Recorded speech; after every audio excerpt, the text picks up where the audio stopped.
All right. Hey, what's up, guys? Hope everybody can hear me out there.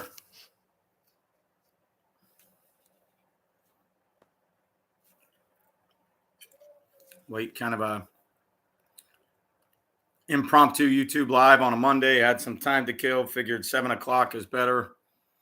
Most people maybe will watch Monday Night Football, but figured I had some time to kill. Wife and kids are at dance. Nobody was going to be home. We lost Saturday night in the playoffs, so I don't have any game planning to do. So a lot of free time going on right now. So figured I'd jump on and see what was going on with everybody else out there. Kind of, again, talk about some season in review. Some of the things you guys saw, some of the things you were doing, some things that really worked for you guys, some of the things that, obviously talk about some of the things that worked for us, some of the things we really, some of the things we liked, some of the things we didn't like. But like I said, we lost on Saturday night, 28-7 in the first round of the playoffs. Just didn't play that well. Didn't play our best. The other team was very good, very physical. Had a pretty good game plan coming in, and we managed to hang for a little while. It was 7-0 at halftime. We did manage 3 turnovers. We picked 3 passes off, but couldn't really generate anything off of those. But we just kind of ran out of steam late. I think they had a pretty good plan because I think they tried to. We have a bunch of kids that play both ways. We were we're senior heavy at a couple spots. D line wise, we're gonna have to find some new kids to bring in. Our 2 ends, our 4 eyes were both seniors, and then one of those guys got hurt, and we played an offensive lineman there that was a senior. Some of the noses we used were underclassmen. Will linebacker is an underclassman. We have a freshman Mike linebacker that we used in a couple games that comes back. We have a Sam linebacker who was in our third down packages that finished the year with 2 interceptions. He comes back. Our middle safety, who's the quarterback of the defense, comes back. One of our starting corners comes back. And then one of the other high safeties that we use in our rotation comes back. So we've got about 6 to 7 guys who have played a lot of football coming back. We just got to find some defensive linemen. We didn't really 2-gap the nose. We tried to play the nose thick through the center and then fall into the backside A-gap on zone schemes, on gap schemes. If he's going to get doubled or blocked down, he'll fall into the backside A-gap naturally just because of the blocking combinations. So, yeah, that's awesome, Rick. Whenever you can take over a program that doesn't win a lot, and then you get them rolling a little bit, whether it's 2 wins, 3 wins, it really doesn't matter. Once you start winning games, that kind of changes the culture. They start to see that the things you're doing are working, and they start to taste success a little bit. And everybody's program is different, and everybody's place and where they are in their program is different. So, if you haven't won a lot of games and all of a sudden you win 2 games, some people look at that and say, all right, well, you're 2-8 or whatever. But in your situation, those kids are now tasting success. If you have young kids tasting success, the group we have as a senior class they went when they were freshmen. The program was 1-9. I think when they were sophomores, the program was 2-8. And then they won 7 games last year and lost in the first round of the playoffs. We won 8 this year. Won the district championship, probably with one of the bigger upsets in high school football in a long time. Beat a school we haven't beaten 45 years. That's a perennial state power. That group, the senior group we have, and our head coach talked to them today about it, and he talked to the younger kids about it.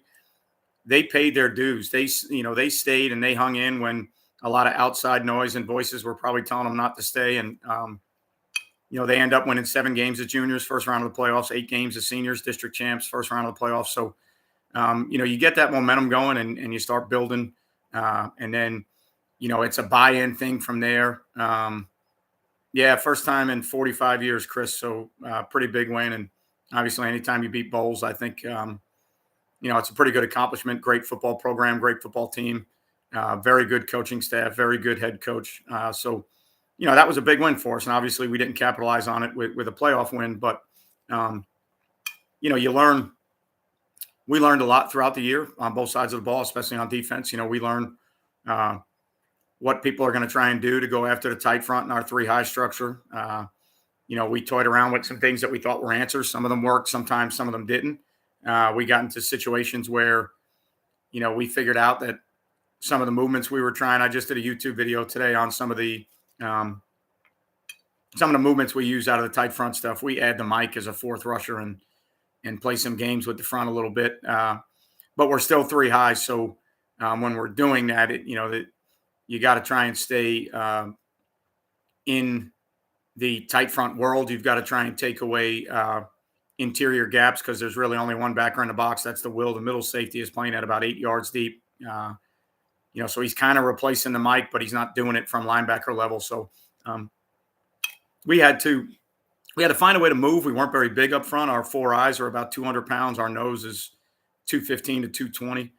So not very big up front compared to who we're playing. The last couple games, we played some really big physical teams that get after you. And then we had some guys playing both ways. And, when you're playing offense and blocking people and then they start leaning on you on the other side, it gets kind of rough. So we know we've got to develop more depth. We've got to, develop more depth on a defensive line.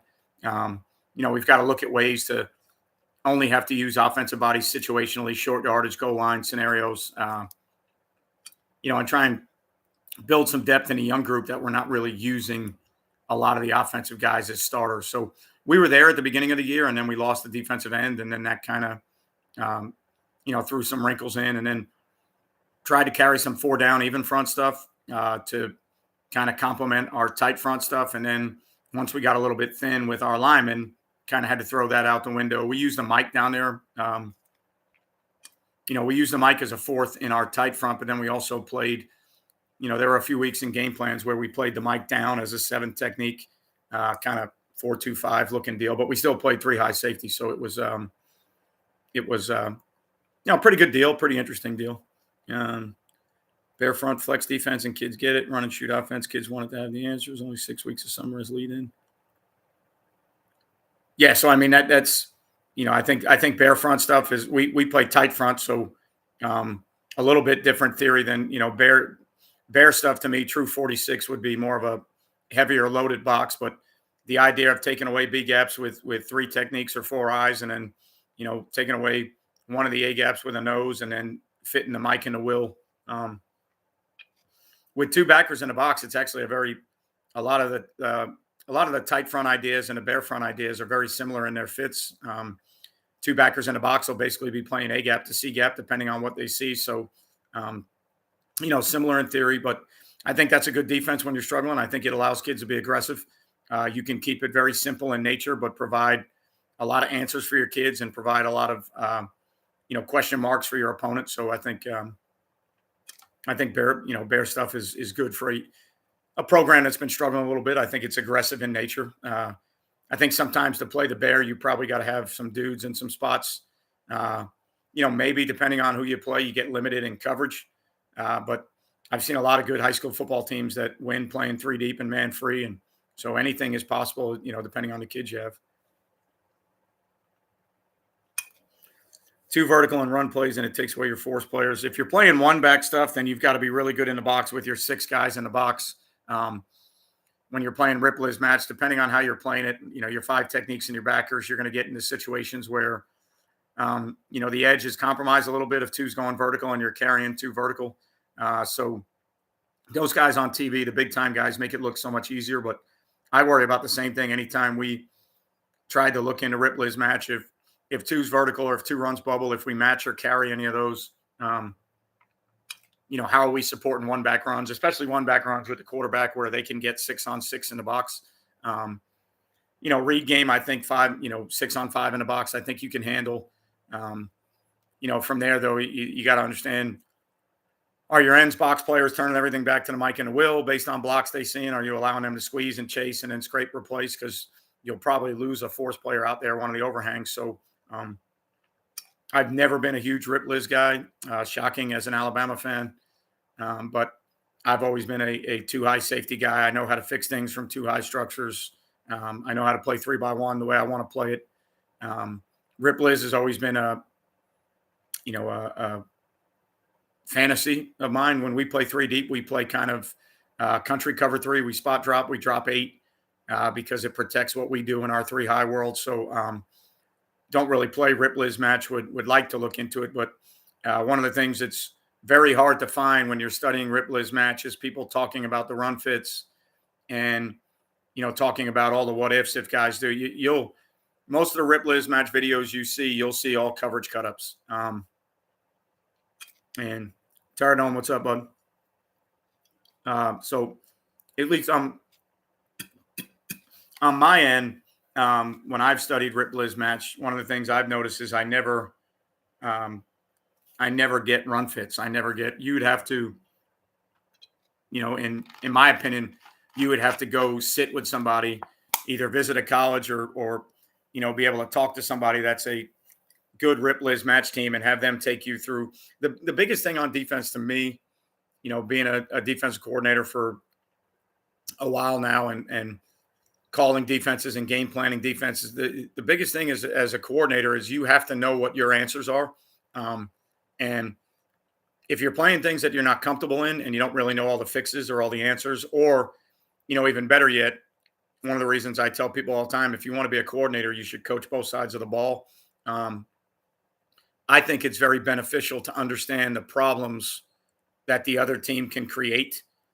When you understand offense and you understand the defense you're playing, a lot of times it's easy to build your answers in because a lot of the stress that you create on yourself as a coordinator, offense or defense, a lot of the times you're creating stress on yourself thinking about things that the other team can do because you know your own weaknesses. But until they do them, your weaknesses in structure or coverage, whatever they are, your weaknesses are not your weaknesses until somebody exploits them. And unfortunately, you can't really wait until that point because it's too late. So you got to have your answers and your ability to answer as things come up. But, the biggest thing that I've found in any time I've made changes. So, probably 12, 15 years back, we changed to a 4-2-5 TCU split field coverage team. It's one of those deals where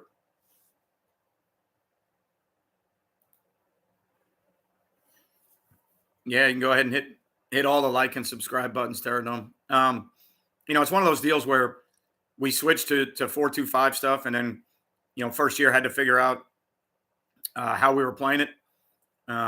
Three safety structures, split field coverage, which I've always been a split field coverage guy. And then recently we switched to tight front 3-high stuff. So when you make those changes, the initial change is not the hard part. The hard part is knowing how to fix the problems, and then obviously figuring out if you have the personnel to play the defense that you want to play. But the harder part is when you haven't run something before, the harder part, in my opinion, is understanding the fixes where the issues are. So, and that's part of the deal. This is, probably a little bit more than a year to a year and a half of messing around with tight front 3-high stuff. And I think now I'm starting to learn where people are going to go to try and go after us. I'm starting to learn the answers within the package, within the structure that we can provide to our kids. Because that's always going to be the biggest thing as a coach. Your kids are going to need answers. And if you can give them answers that can take away some of the deficiencies in your scheme, that's when they really start to buy in, because they're like, hey, our coaching staff's going to take care of us. We're going to play, what we play. And if there's an issue, we're going to have these two answers to alleviate the issue. So that's where you really get the buy-in. Shade nose and a 4-eye, flex and a 3 off the ball. I love the flex 3 off the ball. Different front than anyone else. Having a patient mic helps a great deal. 2-high structure, trap coverage is a bonus. Yeah. 2-high structures to me are always a bonus. That's the world that I live in. That's the world that I know best. And then being able to do some different things with the corners, even though corners as support players in high school is kind of a dicey deal, because when the ball gets on a hash mark to the field, those guys are, it feels like they're 90 yards away. But, taking away easy throws, taking away short throws, taking away access throws. You got to have the ability to play some cover too. Bigger and stronger in the offseason, current diets, nutrition part of the program, PK. I wouldn't say nutrition is part of the program as us providing anything. We're not one of those schools that provides things at workouts for the players. Our strength coach, his name is Greg Case, very smart young guy.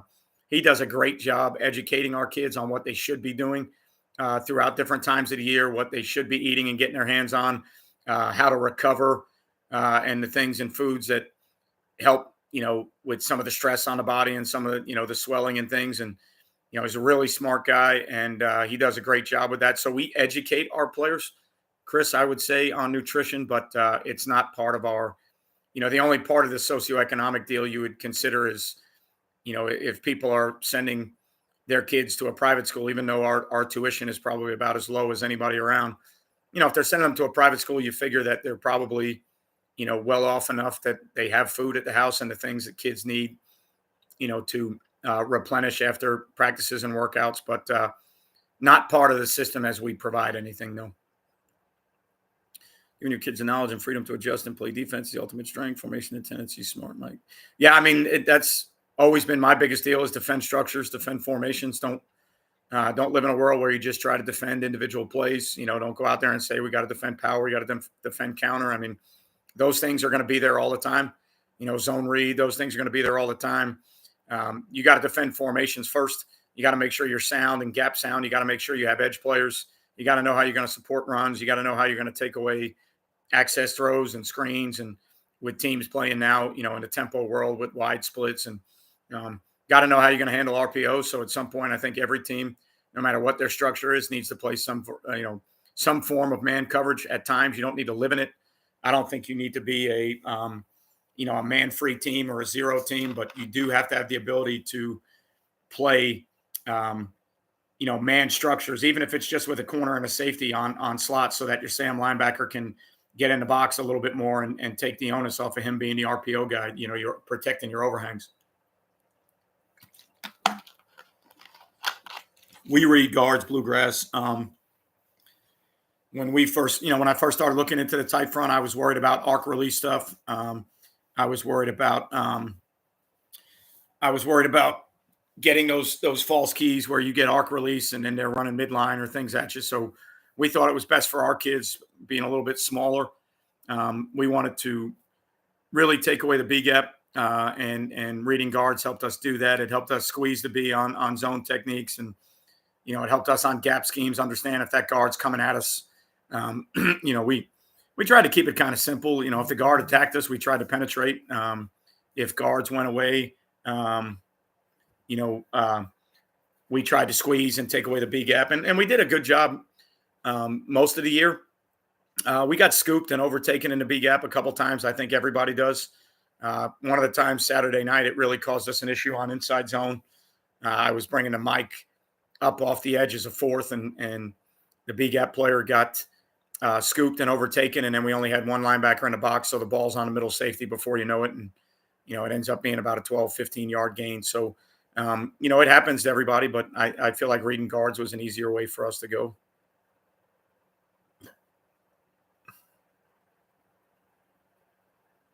We do a lot of, like I said, our strength coach does a great job with a lot of hip mobility stuff, and then a lot of stretches within our strength program to, all the different hurdle stretches and different stretches for the groin area. And we have usually, when we get in our off-season workouts, almost every workout that we have has some type of injury prevention element to it, whether it's shoulder rehab and prehab stuff, or it's, hip mobility and groin or hamstring work. Obviously we squat like everybody else does. We do a lot of deadlift stuff like everybody else does. But I think just having a good warm-up routine, our strength coach does all of our stretching and our warm-up. So having a good warm-up routine that your kids understand. And then, just a year round, I think the biggest deal from what I've learned after being a head coach for 23 years and not really seeing what goes on at a lot of other places, what I've learned from being at this place and not being the guy that's in control, just being a guy that is helping with everything, The year round, uh, hello, Brazil, love Brazil. Um, the year round stretching and injury preventative stuff, that we're doing. It was stuff that I had never done. Any of, we were always worried about the workouts and we were always worried about getting stronger. And, we had limited time and our kids were playing other sports. And, we had 45 minutes in a gym class with them. And it was always just hammering all the core lifts and making sure that we're continuing to progress and we're not losing anything while they're playing another sport. Even if their body's still a little bit beat up, we may not be, maxing out and going heavy percentages, but we're still trying to maintain through those sports so that when those sports end and football comes back, you haven't lost 20, 30 pounds or, you haven't lost all your numbers in the weight room.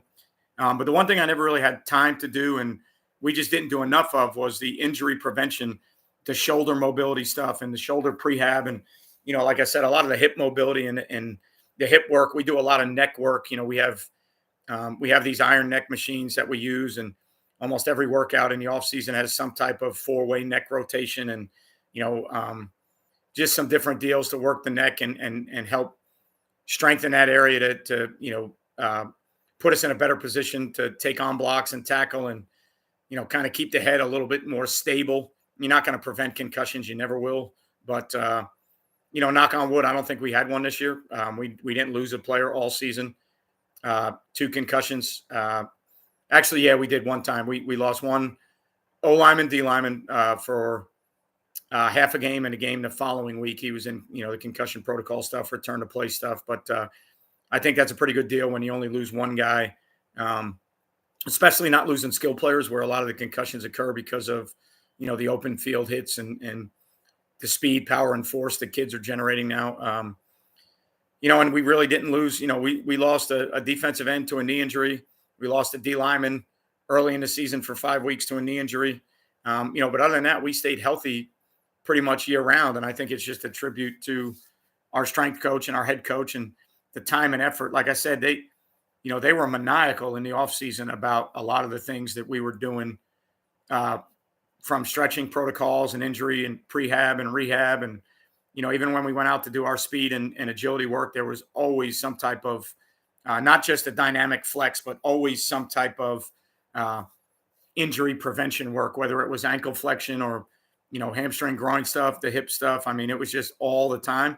And it took me a while to get used to because I was more used to, as a head coach, having a limited amount of time. And this is our speed and agility, and this is our strength stuff, and this is what we're hammering out.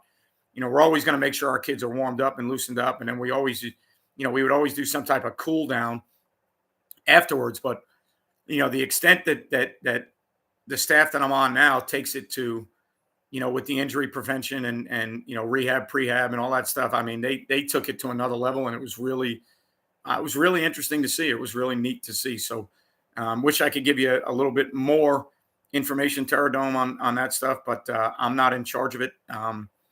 I'm not the strength guy at my school. I know the things that I like as far as the strength program is concerned. I know the lifts that I think our kids need to be doing. But from that standpoint, the guy we got, Greg Case, is way better than I am, and he does a really, really good job. We do a lot of like RPR, the rest and reset protocol stuff, and just a lot of really neat ideas that take care of the body in the off season way more than I had ever thought of as a head coach. So probably bad on my part.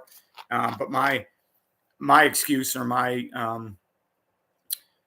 deal was always, we have such limited time with our kids, especially the ones that are playing other sports, that in the time that we have, we probably need to be hammering out the things we need to hammer out so we don't lose all the strength and all the weight and all the muscle mass and all the things that we spent so long. For us in Florida, you spend so long throughout the off season, into the spring, into the summer, building up, that if a kid after football, during football, the lifts are going to be nowhere near as intense. After football, if he's a basketball kid or a baseball kid, if you completely lose that kid from the weight room, you're going to lose everything that you did for 8 months. So that's the one thing we're also trying to do a better job at the school I'm at now, is getting more kids involved during the day in weight training classes, so that, my philosophy has always been kids need to play multiple sports. Your best athletes in the school should be your best athletes playing everything. And my head coach that I'm working with now believes the same thing. So we want our kids to wrestle. We want, after our today's Monday after a playoff loss on Saturday, and after we had our meeting and before we went to equipment collection, our head coach let the head wrestling coach talk to all of our guys, trying to convince some of them to wrestle. So, I feel the same way our head coach does about kids playing other sports. Within that though, you got to understand we also have a year-long football deal that we're trying to get going, and like I said, the strength element, the speed and agility element, the injury prevention element. But at the same time, I'm sorry. One of the things you got to understand is you still got to maintain or try and build on things year round in the game of football, because where we are in the state of Florida, you're seeing just phenomenal freak athletes and big physical bodies up front. So we've got to, as a smaller team, we've got to be able to stay ahead of the curve a little bit. I think we use Rack Performance, Rick. I think that's what our coaches use. I think he uses Rack Performance, and then all the kids have the lifts on their iPads or their phones, and then the lift gets put up on a big TV. It gets put up on a big TV, and then the kids understand first lifter, second lifter. So you really don't have to be screaming in the weight room. There's a timer up there for the lift. The lift the lift highlights green or blue or whatever the color is, and it's like, all right, first lifter up. When the bell goes off, you've got, you're doing squat or whatever. And then the other guys are doing whatever the auxiliary lift is. And then when the bell goes off again, it's the second lifter up and the other guys are rotating. So I'm pretty sure it's Rack Performance, but I don't use it. I don't run it. I'm never in charge of, in the weight room in the off season or anytime. I'm just an extra body there. I'm extra eyes trying to help kids do lifts properly and make sure nobody's getting hurt. So, but I'm pretty sure it's not Team Builder. It's Rack.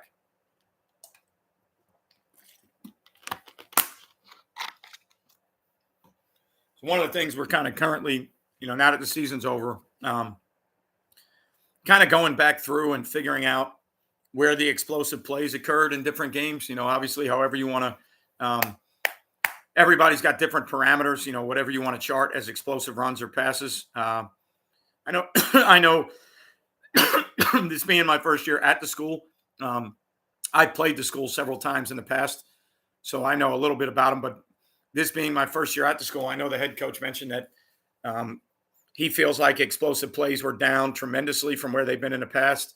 He attributes that to being a 3-high safety team and having more layers to the defense, guys fitting from different places and running the alley from different places, slowing some things down, tight front stuff, kind of pushing things wider east and west, and then having your support players and, your edges and your alley runners. So I think explosive plays were down for us. We probably finished up. I know we had 4 shutouts on the year of the 11 games we played. I know we had 4 shutouts after giving up 28. After giving up 28 Saturday night, I would say we were somewhere around, giving up anywhere from 14 to 16 points a game. We created 20 after the playoff game, maybe 26 turnovers in 11 games, which was really good.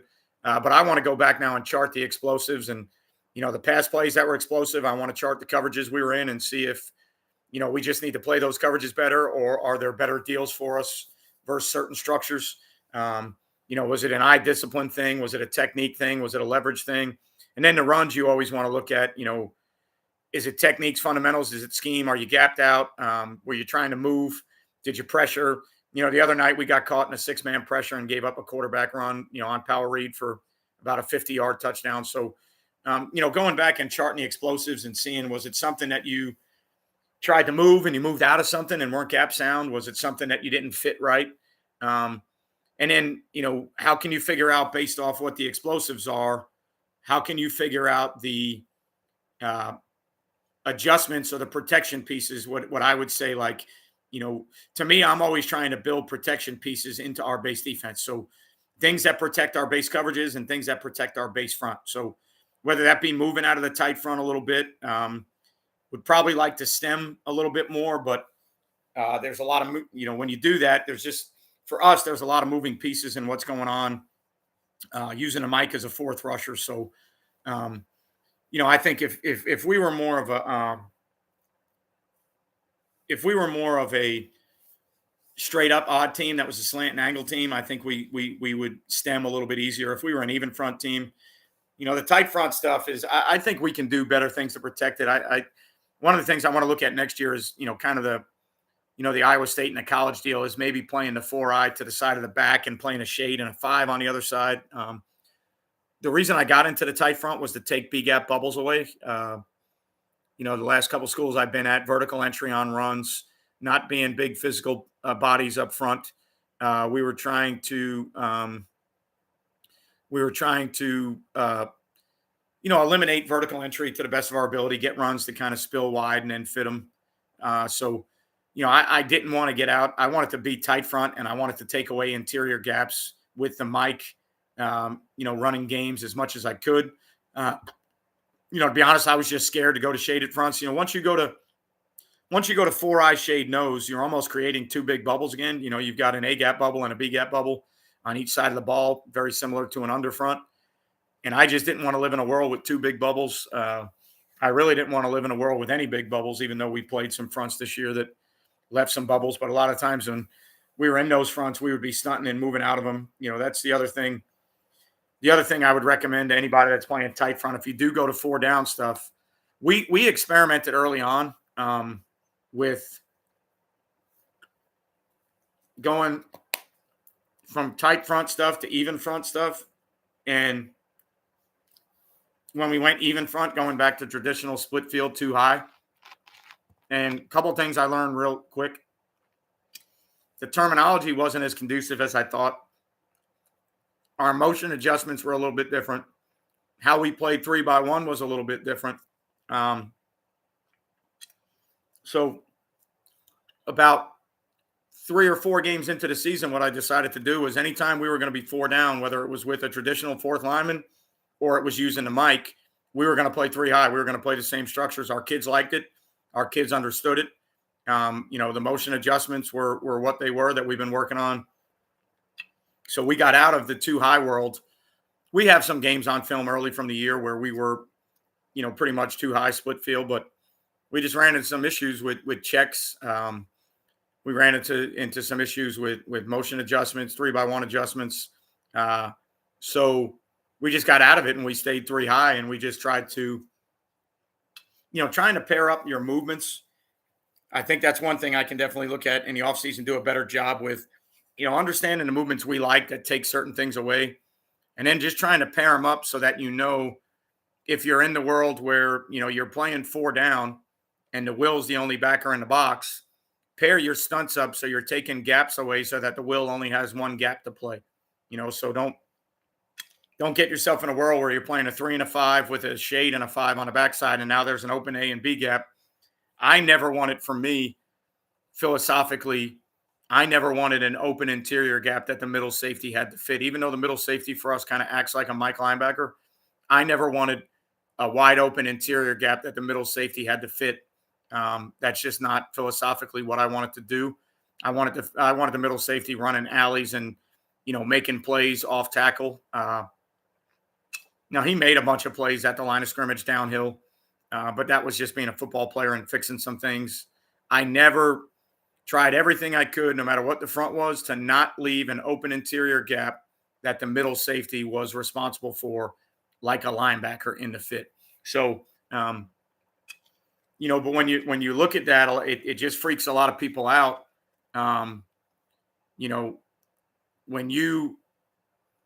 If you're going to play, a 4-man front, and you're going to play a 3 and a 5 on one side, we would play an A shade and a 4-eye on the backside, and we would only leave the A gap open for the will linebacker. And then a lot of people, that freaks them out to say, are you going to play an even front, but you're still going to play a 4-eye? And I would say yes, because we want the ball kind of, we don't want it falling off the table that quick with the teams we play. So it's not like you just want it, it's not like you want it ripping off the table. But when you set up your support structures to know where the ball's getting sent and where you're trying to get it to me, it's not. We know as a tight front team we have C gap issues. We know we got to have answers to take care of C gaps. So that was already built in. So we would jump into some 4 down stuff, and we would leave a 4-eye on the backside and backside A and B gap would be closed.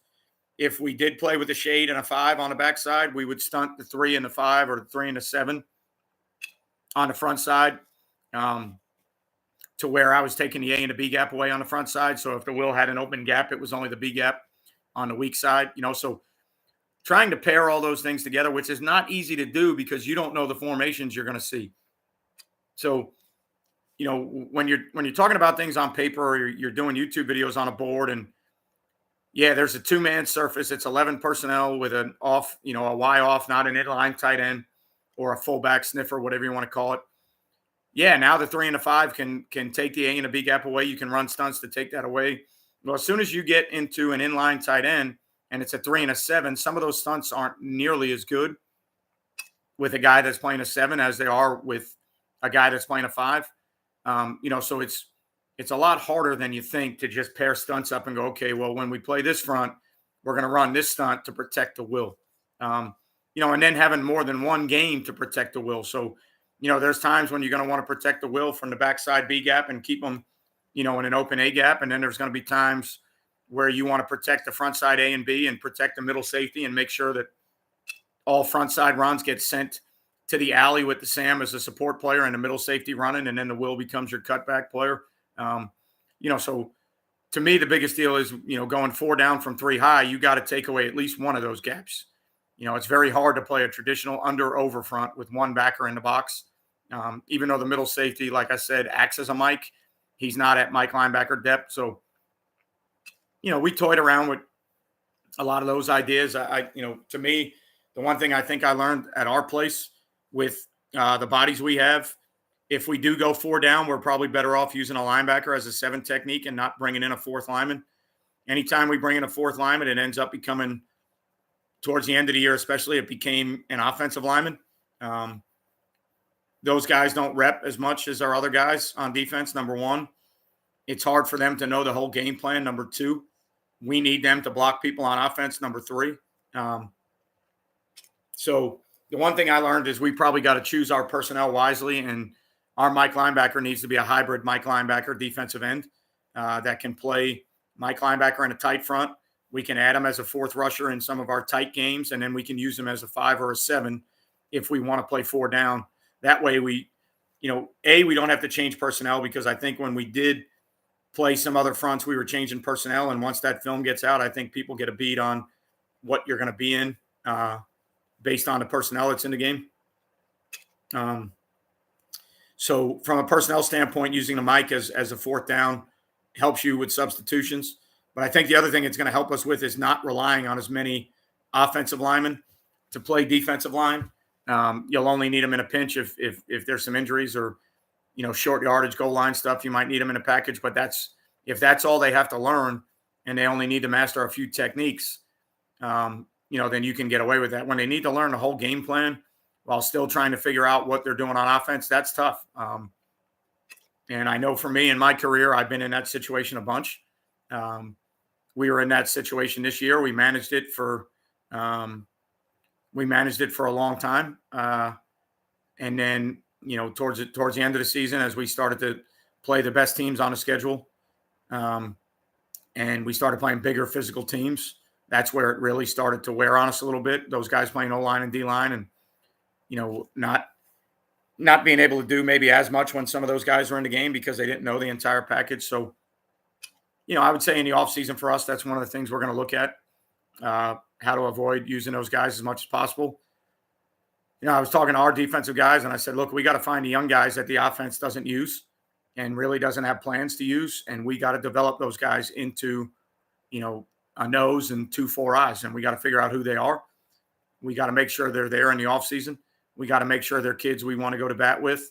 We got to make sure they have a great work ethic. And, I'd rather the offense take their 8 or 9 guys and then tell us, all right, look, these are the 8 or 9 we think are going to be in our rotation, and then let us choose from there. I think we'd be better off. And now that it's the offseason, if we would do it early, I know kids surprise you sometimes. They grow, they hit growth spurts. Kids come out for the team that didn't play the year before. So I know there's always going to be surprises, but from our roster that we have of returning guys and young kids coming up from JV, I would think we would be able to, by the time January rolls around, kind of have an idea who the O-line wants to use, and we can then have an idea who we need to build off that. Which formation the harder to defend relating to zone read, pistol or traditional, what we call Aggie? I think pistol probably becomes a little bit harder. If you're fitting it or trying to run games based on where the back is, the back doesn't have a defined location until the ball is snapped. So now you got to teach kids, the entry point of the back, where, the quarterback, when you're talking about RPO deals, you normally to the side of the back. That's where a lot of your RPOs are going to happen. There's not many high school teams that cross read RPOs with the mesh on one side and reading an overhang opposite. We played some teams that do, and it's a pain in the neck, but we like to teach our overhangs to the side of the back that you're slower to the fit. You got to hang longer for RPOs. And so when it's in the pistol, it doesn't declare itself till post snap. So that makes it, a little bit of an issue. And then depending on how you teach your linebackers, in tight front stuff, a lot of the times your linebackers based on where the back is and then the flow, you can make it real simple. One of the simplest rules we kind of start with is, if the back's to me, I'm probably playing the backside C. If the back's away, I'm probably plugging the front side open A.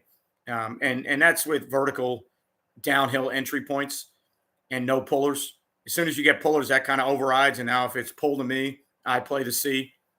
If it's pull away, I play the A. So, trying to come up with little, mnemonic devices or word association for kids to understand pre-snap what the gaps might be. Obviously that's all going to change. The game's fluid. Football moves. There's pullers. There's not pullers. There's zone schemes. There's gap schemes. So, just trying to keep those things as easy as you can with your fits. And I think bare front defense and tight front defense allows you to do that. No, we were probably 30s, not 50s. We were definitely not as wide as 50s. We were probably, I would say 30s. Maybe we pulled a string on some formations to where maybe guys were a 40 and the other guy was a 10, but I don't think we ever played true 50 techniques with our guys. I know that's probably more of a bare front philosophy with the old 46 Buddy Ryan stuff. We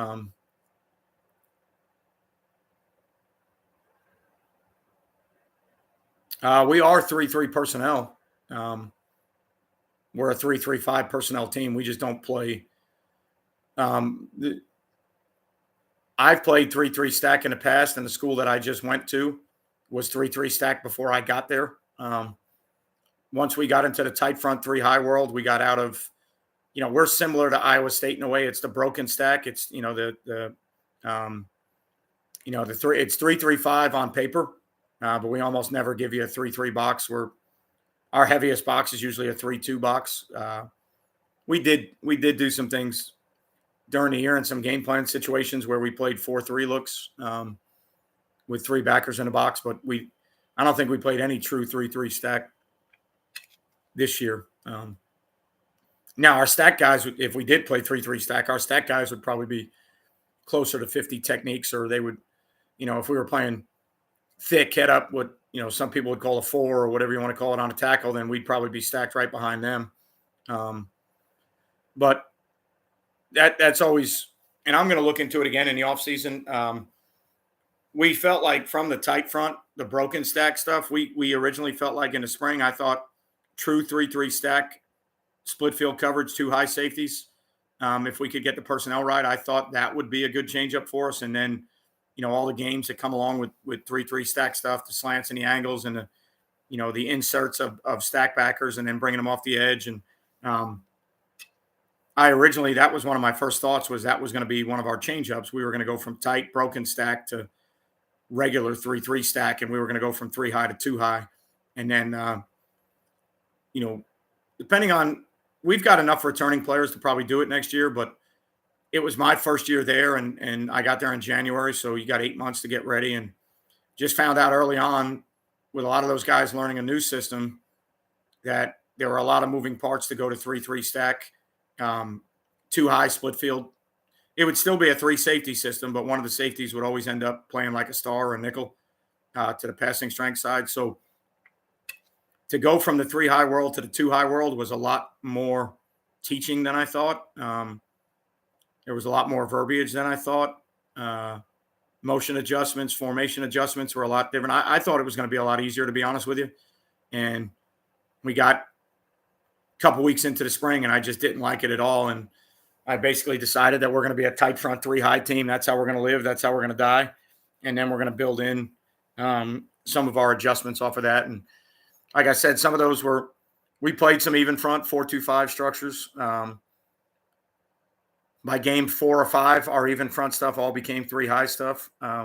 We got out of the 4-2-5 world and just became a even front three high team.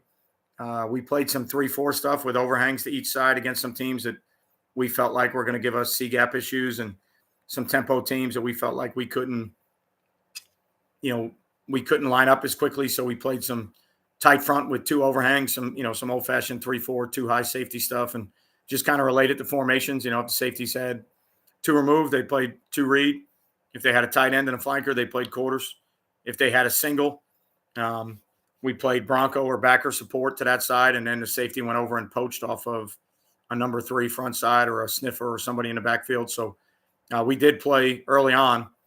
We did play some 3-4 structures and probably got what I would think is our best personnel grouping on the field, but it got us out of 3 high. And, to me, 3 high is what made us who we were on defense.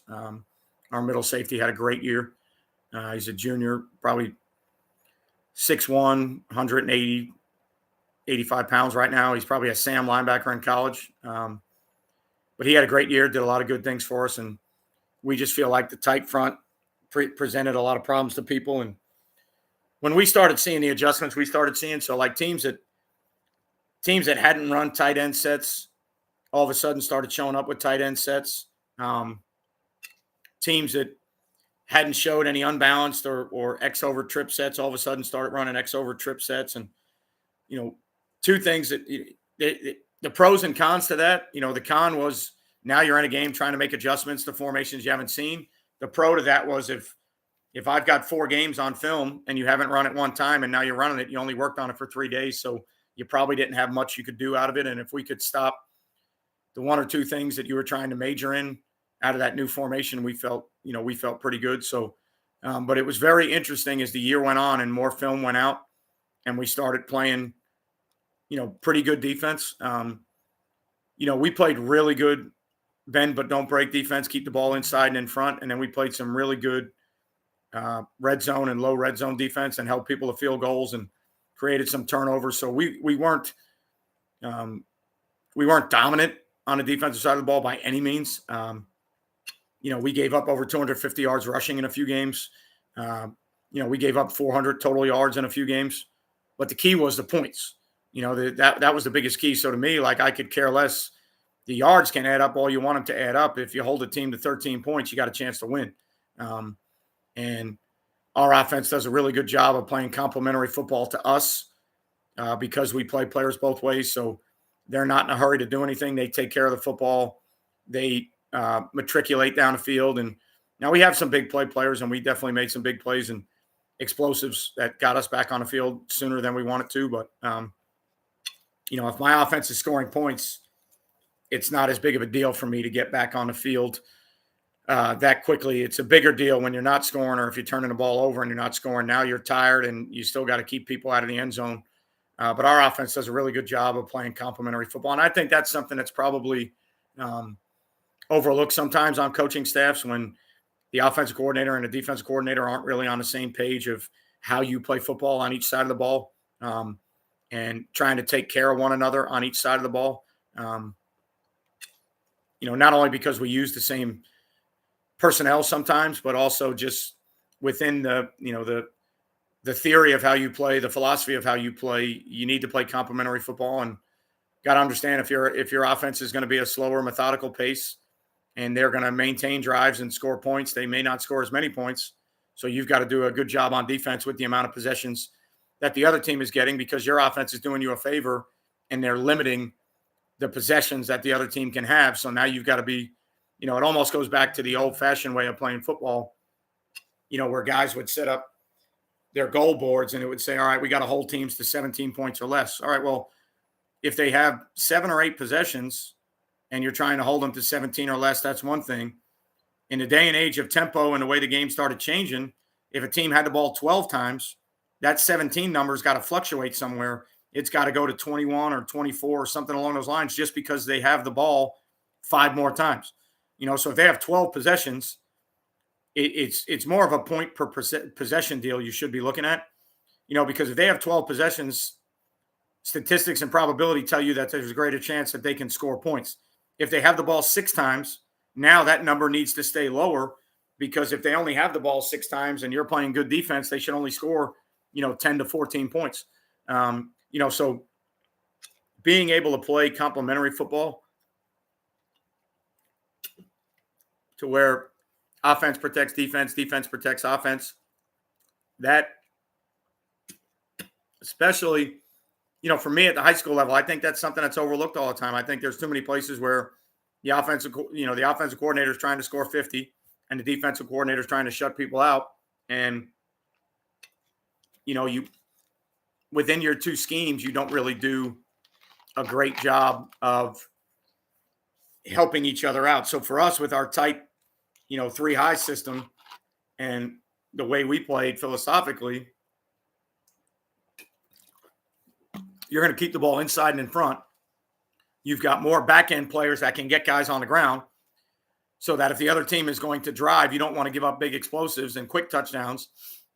You'd like the other team to have to drive the ball the length of the field. And in high school, anytime you can make somebody do that, your odds of playing good defense just skyrocket because there's going to be penalties, bad snaps, mistakes, missed blocks.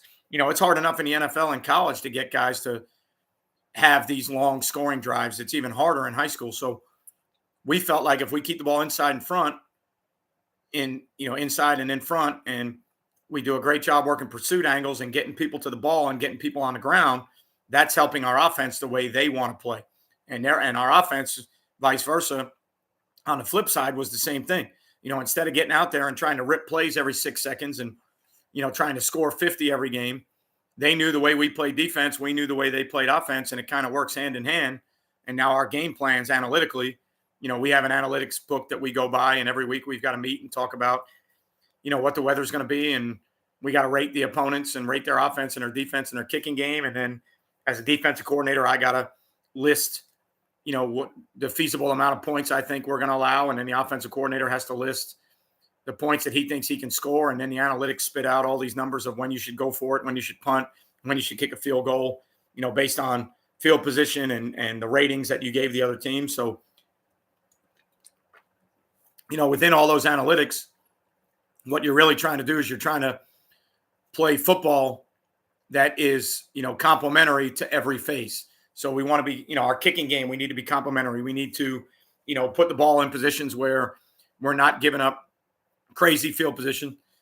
If we're having trouble covering things, then we need to be able to sky and force people a fair catch or limit the returns we're getting. If we got a great kicker that can get it to the end zone, which we had this year, depending on the conditions of the game that night, he could get it to the end zone, and now we can start teams on a 20. That's going to up our percentages of how we play. Not giving the ball back on kick return or punt return, trying not to rough the kicker and keep the offense on the field, trying not to mishandle punts, mishandle kicks, and give the other team extra possessions. Those are always things that, to me, and it's easier for me to understand it because I've been a head coach for 23 years. So now as an assistant and a defensive coordinator, I 100% understand what complementary football is. I 100% understand how what we do on defense helps or hurts our offense. I understand how what we do in special teams helps or hurts our offense or our defense. So, it's a lot easier for me to give my input on those things. And it's a lot easier for me to develop game plans on the defensive side of the ball to say, all right, these are the things we need to do to keep the ball where we want it and to limit explosives to give our offense a chance. So 3-4 personnel, leg technique knows, are you cheating your backers? $1 and a 30 and a mic. When in our 3-4 stuff, we play both backers in 30s. We didn't change because we still play tight front. So one of the things for me that was very important was to not change the fits of what we do. Now we pulled the string with our backers. We bowed them and bossed them in certain scenarios based on coverage and formations. But to me, if you're going to be a tight front team or a bare front team, and you're going to play with that picture in front of you, I think you want your backers to be as consistent as possible and keep their fits about as consistent as possible. So to me, when you're playing that kind of box, those are A to C players. That's basically what they're going to do based on blocking schemes and the flow of the back. Your inside backer is going to be A to C players. It's going to be that simple. There shouldn't be any other open gaps that they need to fit. When you start moving a little bit, I think, that's where it can get kind of dicey, where all of a sudden the guy's got an open B gap in front of him that is not used to having an opening gap. But if you teach your linebackers to be clear or cloudy guys, I think it makes it a lot easier based on the fronts. And, if you teach them the most simplistic way of fitting runs is, if you're going to fit a window and scrape a door and, the clear or cloudy method, I think you can play multiple fronts. But for me, and again, with 23 years of experience doing this and just seeing every feasible scenario you could possibly see in high school football, I wanted to keep the fits, the force players, the alley runners. I wanted to keep that as consistent as I could from front to front, from package to package. So when we played our 3-4 defense, we didn't even change the front. We played tight. The bigger thing to me was it presented an overhang on each side, which means now we can take care of the C gap to each side. C gap integrity in the tight front is always going to be an issue. I feel like to the passing strength where the Sam is, we're always a little bit stronger than we are to the open side or to the weak side. I've mentioned in videos in the past and conversations in the past, we do play some of the college mint front stuff where we put the Mike away from the Sam. Most of the teams in college are doing it out of nickel, and the star travels away from the jack. So the star calls the passing strength and says, hey, star left, star right. And then the jack knows he's got to go opposite that. We do that with our Mike linebacker and our Sam. So our Sam goes to passing strength and we play the Mike away, which protects that weak side C gap. So we didn't change the front when we went 3-4. We played tight front. And all we did was we just called it a different personnel grouping. So for us, a lot of our fronts go by states or cities, if we're 3 high or 2 high. So 3 high was cities, 2 high was states. So, if we were playing 3-4 stuff for us, it was a state. If we were playing, tight 3 high for us, it was a city. So that's the only thing that really changed. The front stayed the same. The Mike and the Will could stay in the box longer now, like the 2x2. So that 2x2 was one of the reasons we carried it also. And then we also had an adjustment where we could play our middle safety away from the Sam in 2x2 if we felt like teams were, in the tight front 3 high world, you're going to get into a 3-1 box if teams are 2x2, especially spread 2x2. You're going to have a 3-1 box with just a Mike in the box, and the Will's going to have to walk to play his coverage component to 2 removed. So, one of the things that we wanted to make sure that we could do in a 3-4 was get to a situation in our 3-4 stuff, and then in our 3 high adjustment, we wanted to get into situations where in 2x2 we could play with overhangs to each side. And now we could keep the same coverage components. And now with overhangs to each side, the Mike and the Will can stay in the box. So now if teams are 2x2 and they think they're getting that 3-1 box, now all of a sudden they get that 3-2 box with overhangs to each C gap. So it protected us in the bootleg game, protected us in some of those off tackle runs. So, it's one of those things that just worked out for us. How are you fitting 3 high tight versus Cardinal? What do you consider Cardinal GT? Counter? Is it red or is it regular GT? Like Bash Reed can be a little bit different than regular GT. If we're tight front, one of the things that we can almost guarantee to most gap scheme teams, almost everybody we played would block the center back on the 4-eye, the guard down on the nose, and the tackle down on the 4-eye, especially if they were pulling. 2 things we knew. If they were going to go GT, the center was going to go back on the 4-eye. And as long as they didn't have 3-man services, we knew both our inside, both of our inside backers were going to be free over the top players. So, we knew that if we spilled with the front side backer, the backside backer would have to overlap. If we tried to box with the front side backer and send it back to the backer behind him, the bottom line is even with the Mike and the Will free, they have 2 pullers. So for us, the middle safety we were always trying to get things out to our apex players, and then we were always trying to get our middle safety to run the alley and be the extra guy in the fit. So sometimes Bash created more issues because, if you're playing a team that's like a Y off team running Bash and your free safety is fitting off the Y off as number 3 and he arc releases, your free safety is going to run the alley for the sweep component. So now back the other way with GT, you got to make sure your Mike, your Will, and then your other overhang are the 3 bodies that you're trying to get 3-on-2. The one that hurt us a little bit this year was teams ran one back. At least one team, they ran one back GT extra. So they ran Q counter with the tailback as an extra guy, and they got 3 pullers out there, and that gave us a little bit of an issue. That gave us a little bit of an issue to equating the numbers because now we had, Mike, Will, and overhang. And now that they created 3 blockers there, it was hat on hat. So there was a game where that gave us some fits, but that was more of a wrinkle. Teams didn't do it all the time. Then we, when we started seeing that, we had to take our 4-eye and play him in a 5 technique so that he could spill one of the first pullers. So now it comes down to a puller and a lead blocker on, it's still the problem with that is when you play a 5 technique and you create an open B gap, now one of the tackle that's in the open B gap can get to a backer.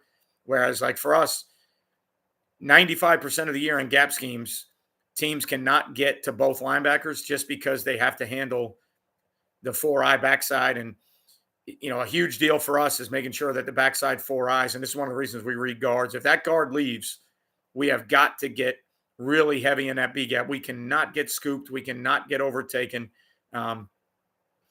Occasionally we would hump the center on back blocks on the 4-eye. So if we knew we were playing counter teams that were going to block back with the center, we'd let the 4-eye try and hump over the top of some of that stuff. So it wasn't,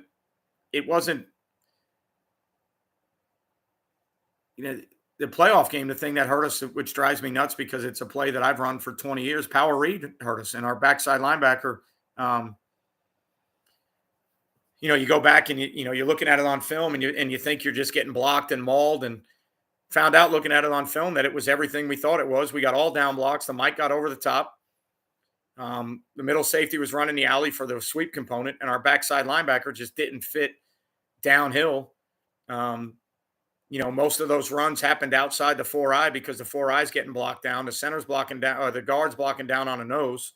So just the way that they are blocking the scheme, some of the interior gaps are going to be taken away. So that the ball is going to enter B gap or wider. So now your Will should be able to get tight over the top of the 4-eye. Your Mike is over the top of the 4-eye. So it was more of an execution deal than it was. Now, while the game was happening, you felt like it was a scheme deal and they were doing something that, they were getting to everybody. But, the more you go back and watch it, it wasn't a scheme deal. It was a fit deal. It was an execution deal. Yeah, anytime you can shade the nose from the side, you think you're getting pullers, it makes the center block back on the shade. And now that the center blocks back on the shade, they've got to handle, if you've got a 4-eye and a shade on the same side and they're trying to run GT, if the center gets eaten up by the back block, on the shade, now they either got to read that 4-eye or they got to try and cut them off somehow. But what we felt like with the shaded nose was now there was either a guard or a tackle. Somebody had a chance to get up to your linebacker level. So we felt like the more we stayed tight, the more we can guarantee that they couldn't get to linebackers. And now it was just a matter of us figuring out half line, full line, sniffer reads. What were we going to read that week that was going to get us to the ball? And how can we get both linebackers over the top so that we could get the ball sent either to the overhang or to, either to the overhang or to the middle safety running the alley. So it was, I think power was a little bit of a bigger deal for us. Unbalanced lines was a little bit of a bigger deal for us. The GT extra play was a problem in that one game in the second half when the team came out with that as a wrinkle. But in general, one of the other things I really liked about the tight front stuff is we knew going in the runs we were going to see. The only thing we had to figure out each week was were they going to try and read the 4-eye? Were they going to try and scoop the 4-eye? Or were they just going to gap everybody down? So, we had a good feeling every week how they were going to do things. And then I think when you make the blocking schemes kind of simple and now it's easier during the week with scout cards and getting kids to figure out how they're going to be blocked, and getting your linebackers to figure out how they can stay free of all that if they have the right reads and their eyes are in the right spot. And that's one of the things, like the 3-man surfaces. I'm probably going to do a YouTube video on this sometime this week, but our adjustment to 3-man surfaces a lot of the time is just moving the mic up and playing them in a 7 and still playing tight front. Because the thing that drives me nuts is if I'm a tight front team and you add an inline tight end and create a 3-man surface and I get out of tight front, now you're dictating to me what I'm doing. And, you know, if I want to be tight front for the reasons I want to be tight front, and you can put a tight end in the game and get me out of tight front, then why am I playing tight front? You know, so we did everything from bumping backers over, rotating on the back end, playing the mic in a 7 to 3-man surfaces. But the one thing we were not going to do, and I was dead set the entire year, 3-man surfaces were not going to make us get out of tight front. That's what the offense wants. They want you out of tight front. They don't like, you know, a lot of their schemes. They don't like the tight front. So they're trying to figure out ways to get you out of tight front. We experimented playing the mic in a 9 sometimes, if you know, to those services, but because, you know, depending on what the passing strength is, if you know, maybe to some nub stuff we could do it, but if our Sam was set to the same side as a Mike and we were playing quarters with him as the force player, I have no problem with the Mike being a 7. That's the way we used to play all our 4-2-5 stuff. We played with the 3 and a 7, and the 7 was reached by alignment, so you never asked him to beat any reach blocks. He just couldn't get reached by the tackle, and now he's down blocked by alignment. You know, so we knew that the 7 technique was basically just a space eater occupying a body and a gap, and we were trying to get the ball sent outside of him to the force player, and then we were trying to run, you know, safeties down in the alley as quarter players, and then our middle safety run in the alley. So we did experiment with 9 techniques at times, but I just felt like for us, the thing we probably should have done, though, is we probably should have looked at moving the 4-eye thicker to a 3, whether it's pre-snap or post-snap, and then moving the nose away from the side we put the mic, which we experimented early in the year when we first started playing the mic. So for us, we would make like mic tight calls. So the mic knew that if there was any tight ends or Y off or anybody like that, he had to go to the side of the tight end and play, you know, in a 7. When we first started doing it, we actually played with a backside shade and a 4-eye away from the side that we had the mic. And then there were some games we game plan where the 4-eye moved to a 5, and that put us almost into over front. And then trying to fit it from 3 high, started realizing that if you're 3 high and an over front, there's too many open gaps in there. So now you got to combine that with movements. So we actually ended up staying, when we went mic tight, we shaded the nose away, and we took the A gap and the B gap on the weak side away. And now, depending on the formation, there was only one A gap open in the middle for the will linebacker. And then we could try and get the ball sent to our middle safety. So, you know, again, trial and error, all things that you're looking at all the time to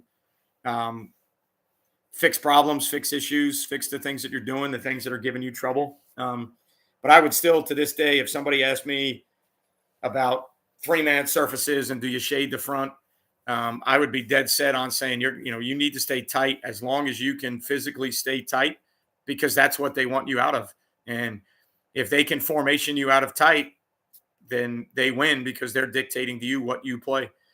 So, you know, I don't want the offense to dictate fronts to me. You know, if you ever get a chance to study, like, you know, there's some clinic stuff out there with Kirby Smart and Dan Lanning at Georgia before he went to Oregon, talking about some of the issues they used to have at Alabama. And one of the issues they used to have was the way they played their defense. If they got 10, 20, or 11 personnel, it would get them out of their odd stuff and it would get them into even stuff. And teams started figuring out that if they wanted them out of odd, they could personnel them out of odd and they would make Alabama. So, you know, Alabama, who's played some of the best defense in college football in the last 20 years or however long it's been, you know, and, you know, is one of the, you know, best blue blood, quote unquote, dynasties in college football history since Saban's been there. And obviously, you know, before that, they were good in for a long time with some down lulls here or there. But Um, if they've got the best players in the country, the best coaches in the country, and other teams are dictating what fronts they play, that to me was shocking, disappointing, and I never wanted to live in that world. I didn't want a team to come in and say, look, if we go 3-man surfaces, they're going to get out of tight front. We can get them into shade front, so we can get them into. I didn't want teams to be able to do that to us. So, through trial and error, it was pulling the string with linebackers. It was putting a mic up and you know putting a mic up in a 7 technique to 3-man surfaces and just little things like that. That basically we're going to live in a tight world. We're going to stay in it as long as we can. We're going to game the mic a little bit, and we're going to add the mic as a 7 technique a little bit. We're going to play the mic weak away from the Sam and the mint front a little bit. That's what we're built to do. That's what we're going to do. So it works out for us.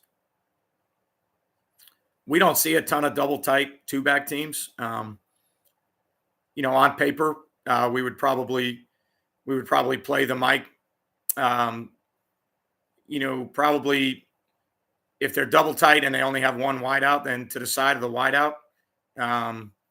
We might play the mic in a 7 to the side of the wide out and play quarters to the side of the wide out, and then play, on the backside, play some version of sky where, to the nub. What we like to do to a nub is if we're playing any version of cover 2, hard, sky, however you want to look at it, whoever the high part of the coverage is to the nub plays it at 8 yards off by 1 yard inside, just like a robber technique.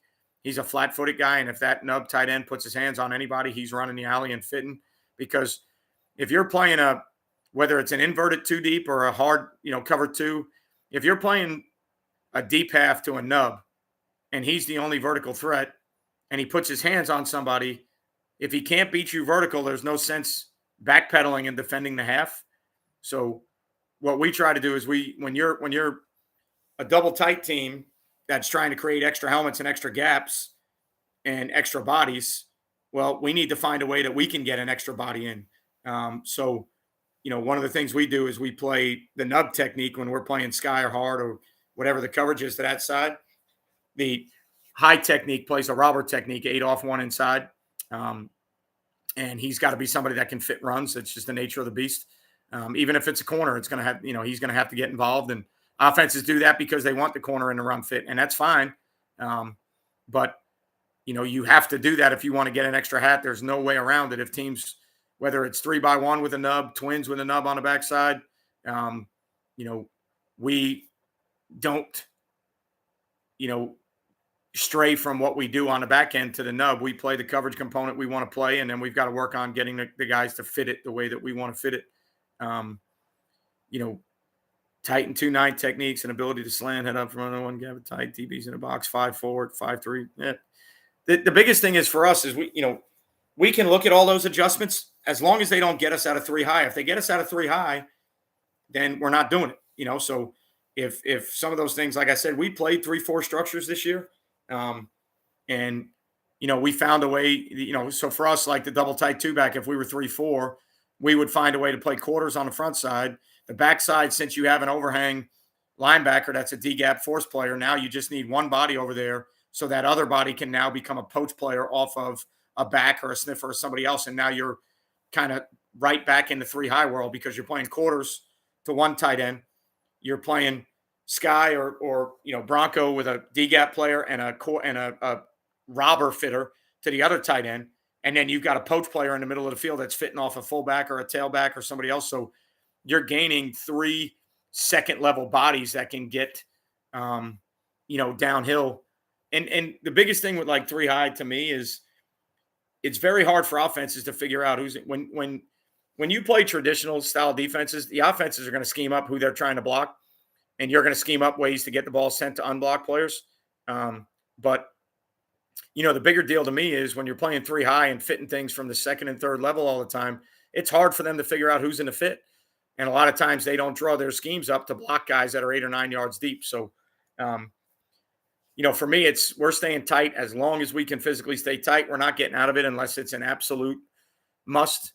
We had one game this year where we played some 4-3 boxes and matched receivers, and we matched the tight end with our middle safety. But that was a game plan deal, and that was a decision that I made just because the team we were playing was physically superior to us up front. So I knew we wouldn't last tight front three high all night. So I had to change up. But every one of those games, even when I felt like we were going to be outmatched, we went in tight front three high, and then we just carried some adjustments off that. So, but we're going on an hour and 15 minutes now, and I know Monday Night Football is coming on. So I appreciate everything you guys do for me, everything you do for Play Fast Football. Appreciate all your input tonight, all these comments and answers. And, that's the best thing about having a football community is you guys ask questions, and then other people, I don't have to be the only one answering. Other guys are throwing answers up. And, so other guys that throw answers up are helping just as much as the answers I throw up. So 4-2-5 stuff with either outside linebacker, a little different world. I don't know how you can get that little safety to fit 10 personnel gap schemes when overhang stress. Yeah, it takes time and effort, but we did it all year long. He plays at 8 yards. He fits, if it's 2x2, he fits off a tailback. So we kind of know right away where the fit's going to be. If we have two overhangs outside, they're going to box the ball back. The Mike's constantly going to be a spill player. And, we played it all year. We played it to 10. We played it to everything. And I think it's a really, really good deal. Your middle safety's got to be a good player, and ours is. But we played it all year to 10. We played it to 20. We played it to 21. So it's possible. It's doable. Some people don't like it, but, it's I agree with you. It's tough to do, but it's not impossible. There's a lot of things that are tough to do. You just got to get them done. But, there's reasons we do it. There's reasons I like it. And in the off season, I'm going to continue to study more and figure out what some answers are to it. And, I would like to be able to play standard 2 high stuff. I would love to play it from 4-2-5 structures because I'd love to carry an even and an odd front. But don't know if it's feasible or not for us. So it's another thing we'll look at in the off season. But appreciate the responses. Appreciate the interaction tonight. If you're still playing, good luck to you. If you're in the off season now, get ready for all the info to come out. Figure out what you want to study, what clinics you want to go to. I just started today getting ready to plan the 2023 Play Fast Clinic. We did one 2 years ago before the pandemic. It was awesome. I don't think I can get the same hotel in St. Augustine on the ocean that I got the first time. They lost a lot of wedding business during the pandemic, and now they're probably going to be booked solid for weddings for the next probably 3 to 4 to 5 years. So might have to find another venue, but we're always looking at it. We're always, looking at speakers right now who we want to speak. So really starting to get the word out now that there's going to be a clinic in 2023. We don't know where yet. We don't know when. I'm pushing more towards March, April to give me 4 months to get it going the right way. But, the more and more I look at some of the Glazier and the Nike clinic stuff, the more I start to feel like those clinics are going downhill a little bit. They're not the same as they used to be. And I want to get my clinic up and rolling again because I think we provide some pretty good answers and some pretty good speakers. So, again, so look forward, or you should be looking forward to getting that information on the clinic stuff and getting more videos and live stuff out there now that our season's over. So appreciate all you guys. Have a great Monday night. Have a great rest of your week. Remember, you won't play well until you play fast. Thanks for joining us, and I'll catch y'all next time.